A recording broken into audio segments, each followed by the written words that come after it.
O caso do ex-jogador de vôlei. Pode soltar a imagem do momento em que o assassino sai da DHPP. Esse é o exato momento da saída dele ontem, depois de ser interrogado pelo delegado Caio Albuquerque, a equipe plantonista da DHPP. Tá vendo aqui? Inicialmente, a polícia investigava esse caso, a motivação passional, certo? Mas o autor do crime disse ter agido por supostas extorsões. Ele seria um intermediador ali entre o marido e a ex em relação ao marido. Como assim extorsão, gente? Que história é essa? Que versão é essa? A justiça decidiu manter o empresário preso. É a conversão da prisão temporária numa prisão por tempo indeterminado. É isso? Traz a nossa Nayana Bricá para contar mais um capítulo dessa história aqui na tela do Cadê. Venha, Nayana! No início da tarde, o empresário Idirley Alves Pacheco foi para o Fórum de Cuiabá, onde passou por audiência de custódia. A justiça decidiu manter a prisão temporária do empresário Idirley Alves Pacheco. Ele deve ficar preso pelos próximos 30 dias. Tinham decretado uma prisão temporária, não é preventiva. E ele se apresentou espontaneamente e deu aí a versão dele, a versão dos fatos. Extorsão, que ele, da forma que ele disse, né? Estava tendo aí por parte da vítima em si, almejando dinheiro que ele teria entrado aí como um conciliador do casal, mas a hora que ele deparou, essa pessoa já estava levando tudo. Inclusive era o que estava dirigindo a caminhonete. Eram duas caminhonetes, no fato eram duas Amarok, e inclusive essa pessoa aí, né, que como aproximou do casal para conciliar, estava fazendo a separação e repartindo os bens do casal. As imagens são claras que está ali, e ele disse o que motivou ali naquele momento ali no carro. Inclusive a arma em si era da própria vítima. A arma está onde? A arma, ele no caminho, na correria, ele dispersou a arma. E ele falou o motivo que ele deu? Inclusive, ele saiu com a polícia aqui e foi levar a polícia. Não acharam, mas ele levou a polícia no caminho que ele fez. E ele falou o motivo desse disparo lá na vítima, não é? Foi, então, nesse momento que, quando ele entrou na caminhonete, o Everton estava dirigindo a caminhonete.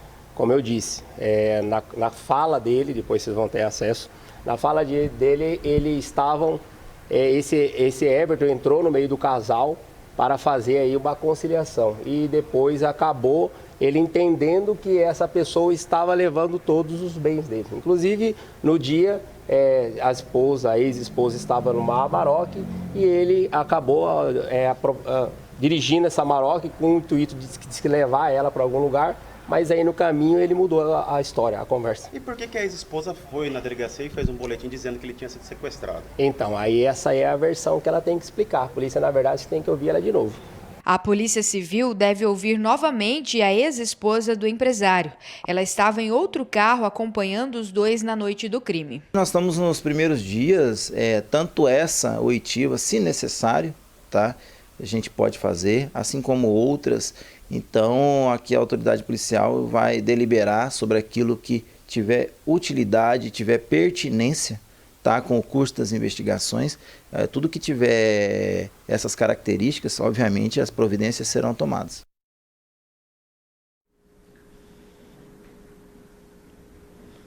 E nós continuamos acompanhando este caso envolvendo a morte do ex-atleta Everton Boi, que faleceu na última quinta-feira, depois desse incidente envolvendo o Idirley.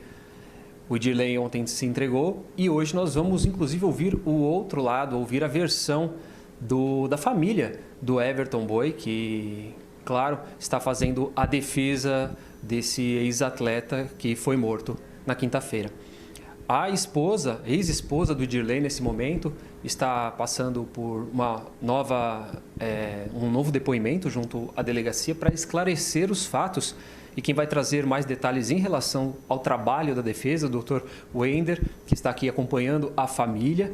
Doutor, esse caso relacionado à extorsão citado pelo Idirley e defendido também pela sua defesa, de fato, o que a família do Everton compreende, existia ou não? Boa tarde. Bom dia. Boa tarde. Primeiramente, lamentamos a morte do Everton, né, ex-jogador da seleção brasileira. Essa versão de extorsão é totalmente insustentável. Não tem consistência alguma, não existiu, não houve extorsão. Lembrando também que o caso de extorsão tem ali o adentro da grave ameaça, violência. Nunca existiu essa possibilidade. Não houve, não tem relatos, não tem provas nos autos falando sobre isso, atestando isso. Segundo vocês, a família do Everton, qual foi a dinâmica então que aconteceu no dia? E se não houve a extorsão, o que o Everton estaria fazendo junto com a ex-esposa do Edirley? De fato, eles tinham um relacionamento amoroso? Sim, de fato existia um relacionamento amoroso. Já muitas pessoas já sabiam do caso.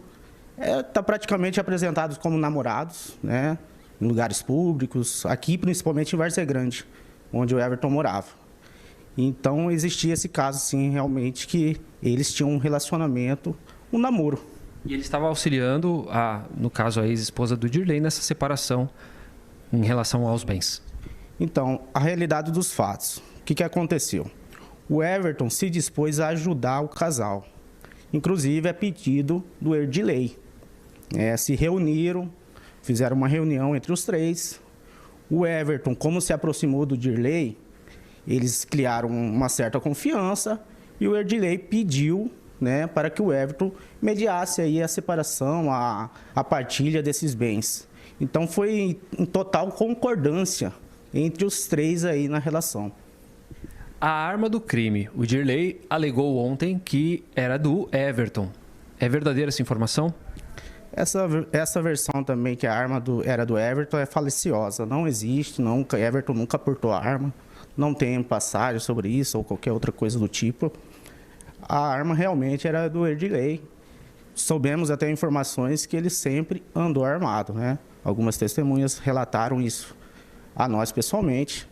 Então essa arma ele já estava com ela e possivelmente já estava articulando para que acontecesse o que aconteceu, né? E a dinâmica foi, de fato, parecida com o que foi apresentado ontem. O Edirley solicitou para o Everton para levar essa caminhonete para algum local por conta de uma dívida. Isso. Ele pediu a ajuda do Everton, né, por ligação, né, falou com o Everton. Ele pediu para que o Everton fosse até ele, a presença dele, na casa da avó da ex, inclusive, porque ali estaria a filha dele também. E o Everton, ele foi até lá, né, como amigo, para prestar uma ajuda. E no momento em que chegou lá, o Edirley pediu para que o Everton dirigisse a caminhonete. Entrou dentro do carro, os dois. Primeiramente, o Edirley entrou no banco do carona na frente. Logo em seguida, pediu para que o Everton parasse o carro, pois existiam pertences da filha dentro do carro, no interior do veículo. Desceu, né, para entregar esses pertences à ex. E nesse momento já, ao entregar, depois já estava com a arma em punho, entrou no banco traseiro, atrás do motorista, que é o Everton. Ali rendeu e pediu para que o Everton seguisse o caminho. E no percurso a gente já sabemos, né, o que aconteceu, a execução dele. A defesa está representando quem? A família? Quem são os familiares? A defesa, até o momento, está representando a filha, né, a Isabelle, né, que está muito abatida com a situação, não quis dar entrevista, colocou, né, a defesa aqui. Nós vamos atuar como assistente de acusação. Então, no momento, é a Isabelle, né? Não tivemos contato ainda com a outra filha. E o Everton tinha um dependente, inclusive. Sim, o Everton era o único filho, né? Ele já perdeu a mãe, perdeu anteriormente a irmã. O que acontece é que o dependente dele é o pai dele, que tem Alzheimer, né? Sempre o Everton que cuidou dele. Inclusive, morava junto com o Everton. Era o único cuidador do pai. E nesse momento está com a família, está com o irmão dele. E tem até essa situação, né? Porque é uma pessoa totalmente dependente. Ali ele tem Alzheimer, então o Everton cuidava muito dele. E até mesmo no dia, me parece que o Fagundes, ex-goleiro do Operário, grande jogador também, pai do Everton, ele sentiu muito, né? Mesmo não tendo consciência, mas é o que temos no momento. E só para esclarecer uma outra informação, o Everton possuía algum tipo de antecedente criminal? Não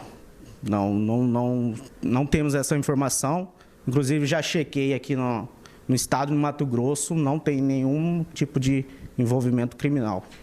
Tá bom, então, obrigado ao Dr. Wender, que passou todas essas informações, esclareceu o caso em relação, então, à acusação, defendendo a questão do Everton Boi, popularmente conhecido, ex-atleta, jogador de vôlei aqui do Mato Grosso, famoso por ter jogado nas seleções de base da seleção brasileira.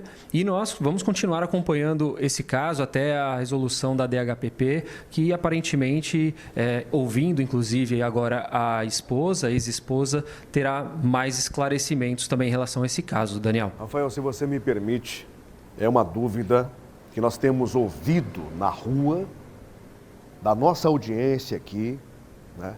Todo canto que a gente vai, alguém pergunta.